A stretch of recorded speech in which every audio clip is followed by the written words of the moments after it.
కర్రసాములో గురుదేవ్ విద్యార్థుల విజయకేతనం ఎగురవేశారు. Vijayawada world union silambam federation ఆధ్వర్యంలో ఈ నెల 17, 18, 19 నిర్వహించిన ఏషియన్ వరల్డ్ ఛాంపియన్షిప్ పోటీలలో సింగిల్ స్టిక్ విభాగంలో రెండవ రోజు చర్ల గురుదేవ్ విద్యాలయం విద్యార్థులు పతకాల పంట పండించారు.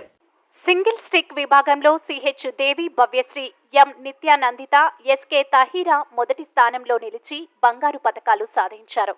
అదేవిధంగా T Sahiti, B Madhuri bronze medals సాధించారు. గురుదేవ్ విద్యాలయంలో సంవత్సర కాలం నుండి శిక్షకురాలు మామిడి హారిక ఆధ్వర్యంలో పిఈటి రాజ్ కుమార్, సుధాకర్ల సహకారంతో విద్యార్థులకు శిక్షణ ఇవ్వడం జరిగిందని హెచ్ఎం హెచ్జీవి ప్రసాద్ తెలిపారు. విజయానికి కారణమైన శిక్షకురాలు, సహాయకులను పతకాలు సాధించిన విద్యార్థులకు అభినందనలు తెలిపారు.